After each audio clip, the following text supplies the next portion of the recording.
Now that I have two movies that are in consideration for the worst films of 2016 so far, it's time to get to the movies that were really, really great.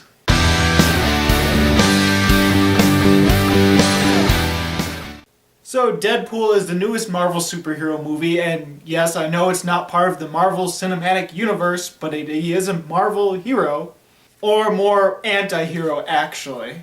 Since we're trying best to get away from the treatment that Deadpool had in Wolverine Origins, we get to start fresh with the Deadpool movie, so of course we're going to have an origin story with it. With the main story being Wade Wilson is a mercenary, he's a gun for hire, but as he falls in love with a woman, he gets a serious case of cancer. We can fight this. You're right. The cancer's only my liver, lungs, prostate, and brain. All things I can live without. And now with the only possible shot of curing himself, he gets put into a program where they're going to give him super abilities. When I'm finished, your mutated cells will heal anything. But you still think we're making you a superhero. We're making you a super slave. But surprise, surprise, the corporation is a bunch of evildoers. Ultimately, it gave him rejuvenating powers, but he can't really rejuvenate his face and his skin, and he looks like Freddy Krueger. You look like Freddy Krueger face-fucked a topographical map of Utah. Exactly. So now he wants to get revenge on our main bad guy, and during this whole process, the main bad guy steals his girl, and so now he has to go save her as well. Basic superhero slash anti-hero plot, but it's still a really great film. Now when I say it's typical superhero stuff, for the most part it is, but at the same time it does do a little bit of a parody and feels like a bit of a satire of those films as well. Because it's Deadpool, there are plenty of times where he breaks the fourth wall. There's a lot of many different pop culture references. And there's plenty of times where he makes fun of the movies and the movie producers and the films themselves. Well, not makes fun of them, but sort of pokes fun at them. Now, the beginning of the film really reminded me of Krampus. The moment the first images came on screen for Krampus, it had me smiling ear to ear. It's a nice little satire of Black Friday type stuff, while all going in slow motion and just really ridiculously funny. And in Deadpool, the opening screen, the opening shots, is a group of slow motion stuff happening during this action sequence. Well, it's mainly not really slow motion, it's actually paused and the camera just flows through as you get to see every little picture of what this huge complicated action sequence is doing. And it shows a lot of funny moments within the action sequence, while at the same time the opening credits are popping up and they're not even bothering with names. Rather, they're showing all the stereotypical things you would expect from a superhero movie or a movie like Deadpool. When it shows who stars in the movie, there are things like a British villain, a gratuitous cameo, like stereotype characters throughout, and even when it shows the producers and the writers and the directors and stuff, they even make fun of that. It was pretty much just myself and the group I was with that seemed to be laughing at this moment. Everyone else was like dead silent. I don't know if they weren't understanding it or whatnot. Like, maybe they just weren't looking at the opening credits. They're just looking at all the things behind it because it's opening credits. You just expect names to pop up, and so maybe they weren't even looking at that. But I gotta say, the opening credits were really damn funny. It was just like Krampus, where as soon as the opening started, I just knew that I was gonna love this film. I feel that Deadpool just came out at the right time. Because not only is it gonna appeal to Deadpool fans as well as fans that felt gypped when Wolverine Origins came out, but I think it's gonna appeal to superhero fans that are feeling like there's too many superhero films being made. I laughed, smiled, or chuckled at pretty much every joke. I don't think there was a joke in the movie where I just groaned or just didn't feel like it was funny. But at the same time, there were jokes that were really smart and very satirical of the film industry as well as the superhero film industry.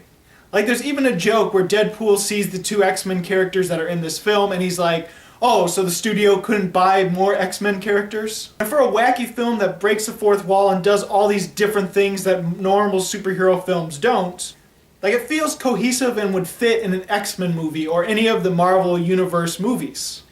I think what helps is they're not afraid to show the X-Men manner. They're also not afraid to have the climax on one of the shield carriers. Yeah, they actually have a fight on one of the shield carriers in this movie. And it's not part of the Marvel's cinematic universe. The action's great, the humor's good, and honestly, the characters are really great as well. Now look, if you're a fan of superheroes and you've seen all these superhero films, you're going to think, oh, it's another origin story and it's too typical and it might not be as interesting, you might think. But I feel what Deadpool does right with the origin stories is they really build the characters really nicely. They show a really nice human side to Wade Wilson. They show some vulnerabilities with him. They show that he actually feels he does have some care and some heart, despite him being an anti-hero and killing people because for revenge. The origin story really builds this romance that he has with this girl very nicely. Morena Baccarin and Ryan Reynolds did a really great job with the chemistry, the romance. They felt like real characters. They did a really good job with the acting performances as well as the character building for those characters were really great and I really felt for them. Listen, I've been thinking Really? about why we're so good together. Why is that? Well, your crazy matches my crazy. Big time. And we're like two jigsaw pieces, you know, the weird curvy edges. But you put them together and you see the picture on top. Right. Wait. There's something I've been meaning to ask you. Only because you haven't gotten around to asking me. Will you, stick it Marry in me?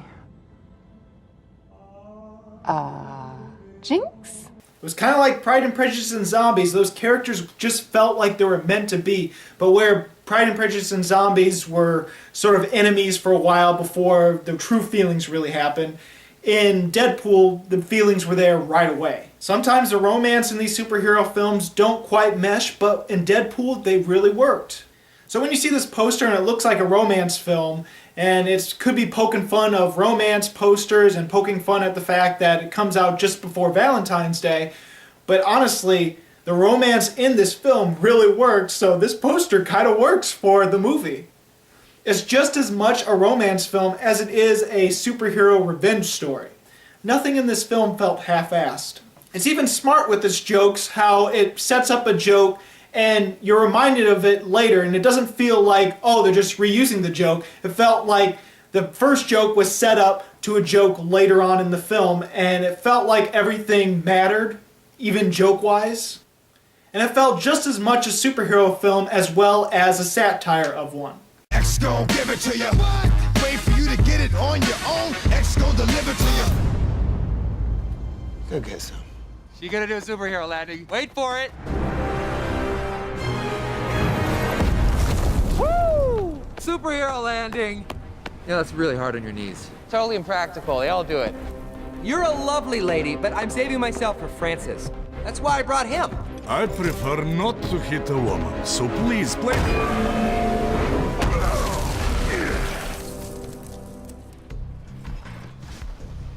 I mean, that's why I brought her? Oh, no, finish your tweet. It's not, that's fine. Just give us a second. There you go. Hashtag it. Go get her, Tiger.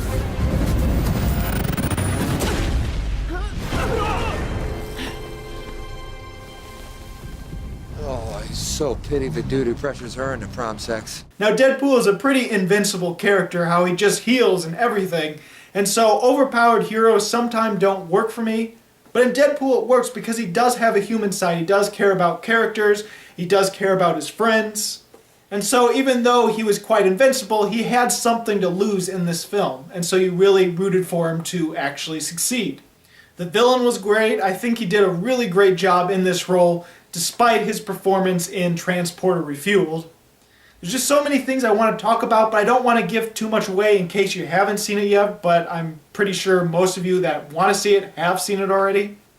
I saw it the week after it came out, but still, I'm behind because I just finally got to film reviews now.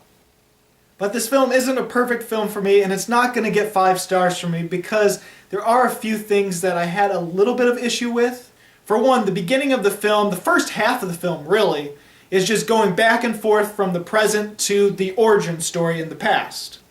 Now, I think it was fine the way that that sort of idea happened because it gives him more opportunity to break the fourth wall and tell us a story of his origin while doing some other stuff.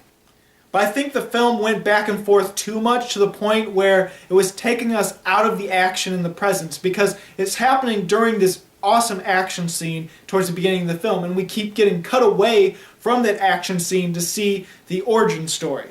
I feel they could have done it in a better way, but at the same time it makes sense the way it does it because it gives him more the opportunity to break the fourth wall and be more like Deadpool. It's just done in a messier way than I would have liked it to be. To be honest, that's really the only issue I've had with the film. And so really it should have more than 4.5 stars, but I don't do quarters or points or anything, I just do halves and whole stars.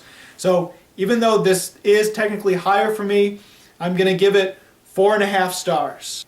Again, there's a lot more that I want to talk about, but this review is probably already long enough, and I can go on for about an hour just talking about this film. So please comment if you've seen the film and want to talk and discuss about it. I would gladly discuss the film with you in more detail. And if you like this video and you want to see more, go ahead and check my 2016 and 2015 movie reviews. They are in my playlist. Subscribe to my channel, please. It would be nice.